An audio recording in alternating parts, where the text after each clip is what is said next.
All right, well, just a quick video this morning. Wanted to talk about Sunday school on Sunday. So, we have our adult Sunday school class, and we typically will go through a lot of times we use Ligonier from what I've seen. I don't know if they always use Ligonier, but since I've been there, they've always used Ligonier. And there's a really awesome study about the book of Job, which is an awesome book as well. And it came from Derek Thomas. And the thing about the book of Job is that there is a decent amount of controversy about how to best interpret it, right? We know that the story of Job and the point and the lesson of Job, most people agree about it, but some of the details and all of that, there's some disagreement. So it's been really interesting, the conversation. Well, anyway, we're almost done. And if you know the story of Job, God speaks at the end of the book, right? And, it's the kind of thing where when God speaks, Job shuts his mouth kind of thing. And we got to the part where God tells Job to think about the two creatures, the Behemoth and Leviathan. And in this lesson, again, it's been a really good lesson. I'm not throwing any shade Derek Thomas's way. It's been awesome. But in this lesson, he kind of says, there's different perspectives on what the behemoth is. Some people think it's a mythological creature, and some people think that, maybe it's dinosaurs that were living at the same time as men. But, some people think the behemoth is a hippo and the Leviathan is a crocodile. Let's go with that. And he said it just like that. It was just like that. It was just, let's go with that. And then he kind of gives like a half-hearted reasoning as to why he thinks that's the best one, even though he admits it doesn't really fit the descriptions, right? Like, for example, the description of Behemoth, it says that his tail swings like a cedar. Now, if you know anything about a cedar, it's not like a small twig tree. It's like a mighty tree. It's like it's a tree. And a hippopotamus it's almost comical. It's almost as if God kind of knew that people would try to explain this away by saying it was a hippo, because he made this gigantic beast of a creature, a hippo. Like, the proportions are just huge. Like, its hindquarters are gigantic. Its face and head is just humongous. If you've ever seen a hippo in real life, its head's like this big. And then God gave it a little tiny little pipsqueak tail. It's like this big. So you got this huge creature, and his tail is like this.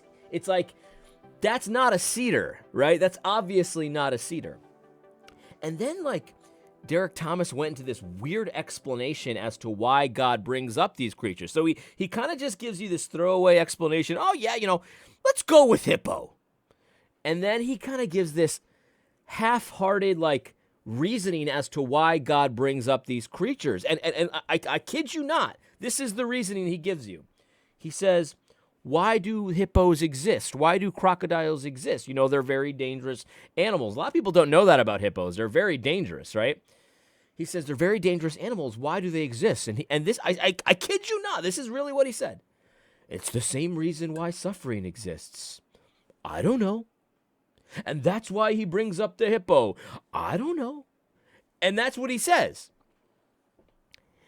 And it's like, it's amazing. You see someone that he's tracking with Job, and he's doing it so well. He's going, and there's controversy here. So sometimes he says, some people think Elihu's a good influence on Job. Some people think Elihu's bad, but Calvin thinks he's good, and he goes into the reasons.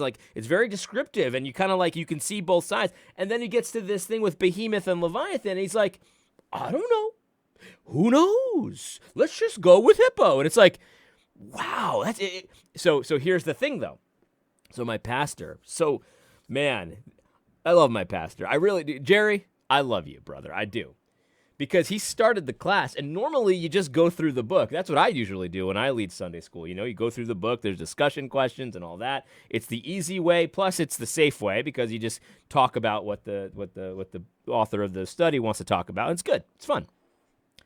And Jerry said, does anyone think that he made a good explanation about hippopotamus and, crocodile and all of that, and why God brings him up?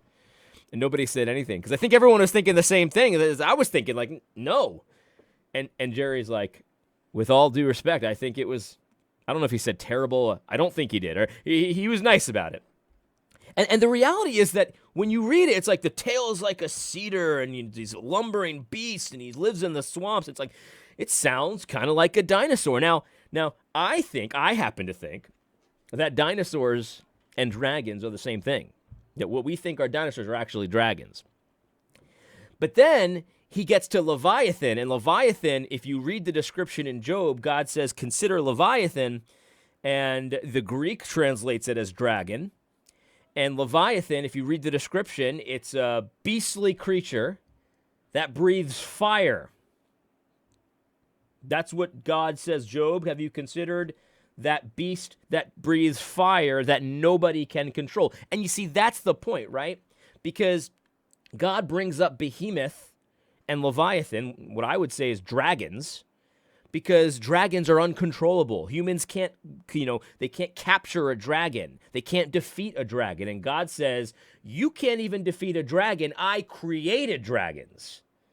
And that's the point. God can control them. You can't. How are you going to stand against God? How are you going to tell God, what have you done? That's what he's saying to Job. He's not saying, Job, I don't know.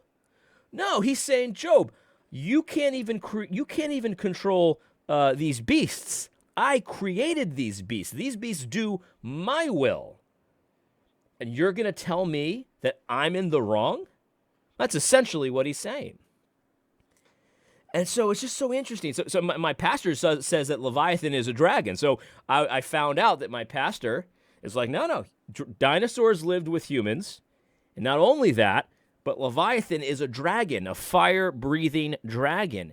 And it's like, it's just amazing. I was so happy to find that out. I should have known because I trust this man with my life. You know what I mean? I trust my pastor, right? So I should have known he believed in dragons. But, a lot of people don't want to admit they believe in dragons, but they do because the Bible talks about dragons. This is not the only place where the Bible talks about fire-breathing creatures. This is not the only place the Bible talks about dragons. It talks about dragons again and again and again and again. It's very clear that dragons are real and that we should believe in them, that they existed.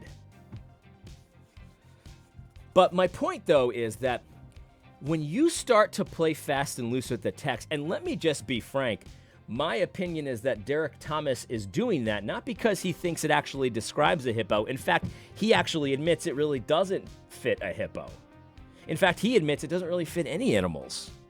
And that's why he kind of throws a little credence the mythological way, but he says the mythological thing doesn't really work either because, every animal he's talking about is not mythological. In fact, God says, I created this animal, so it's not mythological. But he wants to be respectable. He doesn't want to believe in something that he's not really supposed to. You're not supposed to believe in dragons. For some reason, even though every culture talks about dragons, you're not supposed to believe in dragons. So a lot of people just don't admit it. They don't want to. But the problem is you might think, well, what's the big deal? You don't believe in dragons? What's the big deal? Well, the big deal is that when you change the text to make it mean hippos and crocodiles, which people can control and can capture and can defeat in battle, God's meaning gets lost. Because now it's a hippo, and you're like, yeah, they're dangerous, but, we get enough people, we can take down a hippo. God's point is, no, you can't take down this behemoth. You can't take down Leviathan. But I created them. And so the whole lesson was pretty much a disaster. And so this whole study has been awesome. Then you get to the one thing that'll offend the evolutionary mindset, you change it, and that lesson is a disaster. It actually ends up being nothing. It's like, I don't know. I don't know why evil exists, just like I don't know why he brings up hippos. It's like, what? That's not the point. And it's amazing because you don't have to guess the point. God tells you the point of why he brings up these beasts in the text itself. You just have to let it speak. And so yeah, the point is, don't mess with the text, because if you do, you're gonna end up looking like you're embarrassed of the text, and you're also gonna miss the point of the text. This guy is very smart, much smarter than I am, but the whole point was completely missed because he refused to take the non-respectable route, at least according to the eyes of the world, and just believe God when he talks about dragons, because he does. In any case, I hope you found this video helpful. God bless.